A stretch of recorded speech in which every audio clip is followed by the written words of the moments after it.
Coming off that game last week, obviously there was a lot to learn from in that video. There's a lot of things that you pick up when you watch the tape that are going to be good tools as you move forward. You don't want to ever have to learn lessons, but the reality of it is that you have to. And from our standpoint, I know that we'll benefit from it because we were just in that point in our maturation process as a team that you're going to have to learn some lessons from time to time, and that's all of us. It's not just our players. It's all of us as a program as we continue to grow together. And I was really pleased with the way our guys bounced back this week. They took it personal. And I know they're interested to get to the practice field today. They're excited about homecoming, and being able to put on for their fans. And a lot of the former players are going to be here. I talked about it a little bit last night. We get to see some of our former guys come back with their families, and that's really cool to be able to see the little ones and seeing them as fathers. That's a very rewarding experience to see that happen. So we're going to have a bunch of those folks back here, and there'll be just a lot of good things, fun things going around, and it should be a great atmosphere Saturday. And I think the weather's going to hold off for us. It should be great. So hopefully we can pack that place and make that a huge advantage for us. Like I said, it was a big advantage for Baylor last week, so I know we can do twice that here. So I'm looking forward to all the Jayhawks coming out. Just a couple other things. I talked a little bit last night about I was asked about our quarterback, Miles Kendrick, and right now he's still day-to-day, so that's all I'm going to say about him. He's progressing nicely, though, so hopefully we can get him back as soon as we possibly can. Okay, let's go with some questions.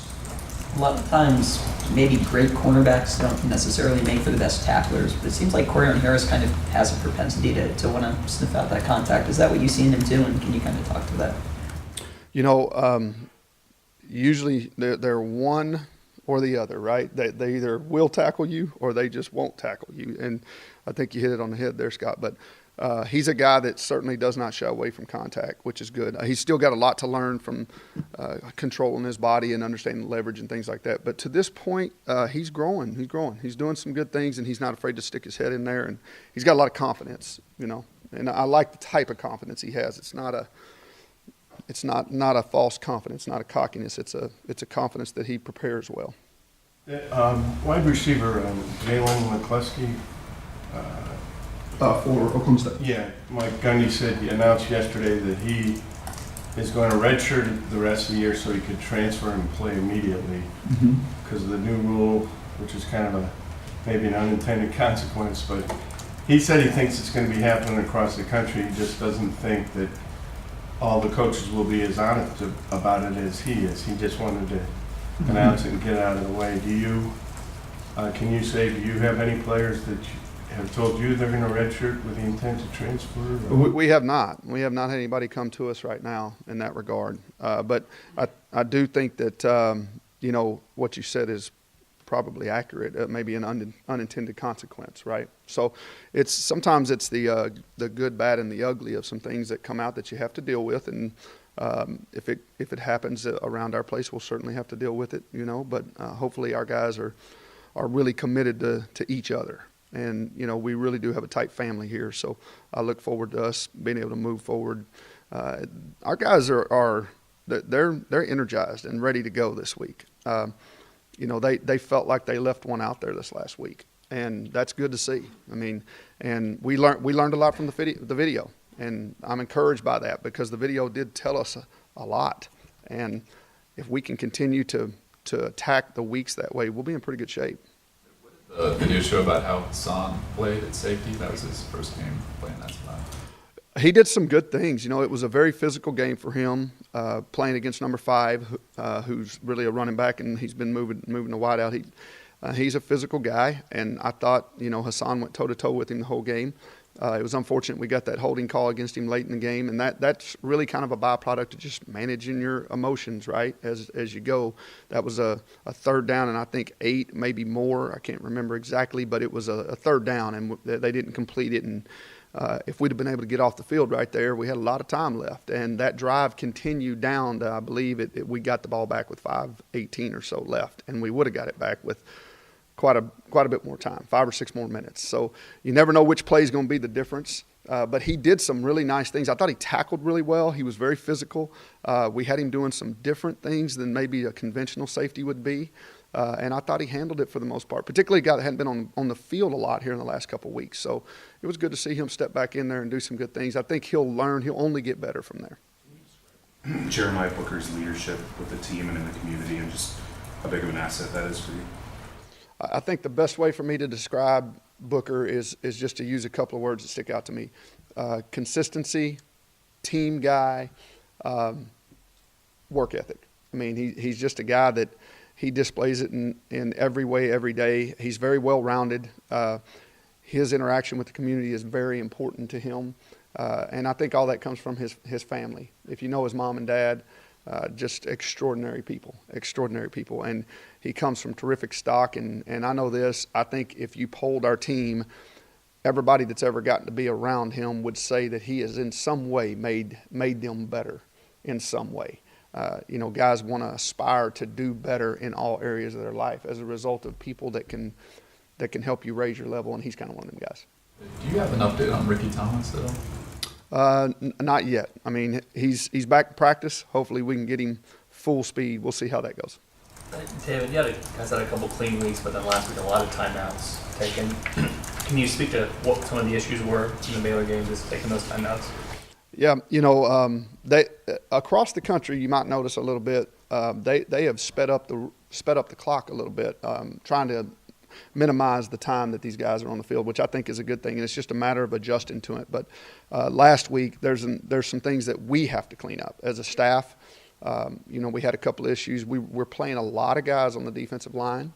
And when you do that and you're rolling people in and out, if you're not ultra organized, and particularly in situations, particularly if they're going for it on fourth or they're not, you got to make sure you got the right people in. And that reared its head in the fourth quarter last week. And that was unfortunate, but I can assure you we have a plan to get that fixed. That won't happen again. But we have to do a better job of managing it, obviously. And I thought we really did a good job of progressing from the first game offensively in managing that. And, really it's been all over the country. I've watched people take timeout after timeout after timeout because it's really sped up a lot. They used to allow you to get out there, they're blowing the whistle, and here we go. So there's some of it that's that, and then the other part is just great communication on the sidelines, particularly when you're in a different environment. There's no excuse. You've got to get that taken care of. We didn't handle it. Coach Bowen had to take 2 timeouts the other day, and he had to take them because if we had not, we would have had to stay on the field, right? And that's a combination of all of us that are involved in that, players included. There's a shared responsibility there, and we got to get it managed better. Just to clarify too, did you think one of them might have been reviewable, the helmet to helmet on that when you took it? I did. I certainly did. I thought it was a targeting. I had a pretty good view of it down there, and I certainly defer to our officials, and they have a really good view of it up there. So it was probably a hard one to call, I would imagine. But from where I was sitting, I thought I saw the guy drop his head and make contact with Stephon, I believe, right there in the side of the helmet, and so we felt like we had a good case there, and they were about to, we were in a situation where we didn't want them to snap that ball too quick. We wanted them to get a look at it because we were down 3 scores at that point. We really needed to extend that drive. That was a big deal for us. So we felt like that was well used there. Unfortunately, it didn't go our way. Is there anything with Carter Stanley that we don't see, maybe not trusting the offense or maybe calling too many audibles or whatever, that made him the third quarterback? I will say this, that the race between those guys was actually really close. And the reason it was really close between all of them was that they really studied a lot. They did a nice job. I attribute the reason that we've done a better job taking care of the ball at that position is because they have studied a bunch. They understand defenses now. They're not putting the ball in jeopardy as much. And that's really critical. I mean, that kept us in the game the other day. Not turning the ball over kept us in the game. Fewest penalties kept us in the game. Unfortunately, we had a couple that hurt us, but being able to win some of the areas of the hidden yardage kept us in the game. We had a chance in that game to the very end, but from talking about him, it was very close, and we've always felt good about him. The thing that I really enjoyed watching about Carter is from the day that we've named the starter, he has taken literally an air rep every time that ball gets snapped. So he is preparing like a pro. And because of that, when he stepped in, you didn't see a guy that was unfamiliar. I mean, he stepped in and he did the job, which was good. Can you holding Khalil back right now, and would you like to see him get more carries going forward? I would like to see all of them get more carries. The problem is when you don't put a lot of first downs together, you don't get as many plays. We played 55 plays on offense, which is by far our lowest output. That is obviously it's credited to lack of getting first downs. We have got to string first downs together to be able to give people touches. It's not as easy as just saying, well, we should have gave it to Khalil three times this series, 3 times. You've got to string plays together to be able to get more touches for everyone, right? That's where the problem lies, is we've got to be better on first down so we can be better on third down and be able to get first downs and be able to get a new set of downs, because now you get a new set for guys to touch the football. That's where the issue comes in. So being able to get them all the ball distributed correctly, all the playmakers we have, you got to get more plays. We just didn't have enough plays the other day, and we paid the price. I mean, defensively, we played 68 plays. That would have been close to our lowest output last year. So some of the things that we've done have helped us. We truly believe that, but we got to be more productive offensively. We've got to go get the ball in the end zone, and we got to continue to work, and we got to create a way to get our playmakers the ball in space a little bit more than we did. When Carter plays really late in the game, can you get kind of an accurate assessment of how he will handle game situations, since it's kind of the game's essentially over at that point when he's in there? You know, I think it just depends on what the situation is, but I think I understand what your question is. If you're sitting there thinking that, you know, you're down 3 scores and it's going to be difficult, it might be difficult to get a really accurate assessment, but you can still figure out if he is executing correctly. Is his footwork good? Is he making good decisions? Is he making the right reads? So, yes, we can identify that from there, right? In that particular situation the other night, I think I said it after the game, he brings a little bit of a different skill set with his feet, and we felt like we were going to see a lot of pass rush there in that late part. So we were able to utilize his skill set a little bit better because he does move pretty good. Can you give a little scout on Oklahoma State, what you see? Yeah, big, fast, strong, big, fast, but strong, athletic, a very signature Mike Gundy team. I mean, he's done a terrific job of amassing talent there. Really good-looking defense. Their defensive line's a really good-looking bunch, very active. The Bundage kid is as good-looking kid as I've seen playing that safety there. He looks like an NFL guy to me. He's done a good job of collecting, long corners. They've done that over the last few years. I mean, they make it tough on you because their corners are really long and they run really well. Linebackers play really, really, really well. They've got some experience to draw from. They've got the league's best punter last year is back. He was injured, so he's a big weapon for them. You could tell a difference when he got back in there. And then Justice Hill. I think Justice is as dynamic as there is in our league. He's a very talented guy. And then they've got 2 more backs over there that are really good, really good. They got a young guy that I think is really talented. And they've always had some really good tight ends that you better have a plan for, because they're going to catch 4 or 5 passes in the game, and it's going to be 50 or 60 hidden yards that you didn't account for. So they do a nice job there. They've reloaded up front. They've got big people up front. And then Cornelius, I think, does a terrific job of basically running the offense. He looks just like the guys before him.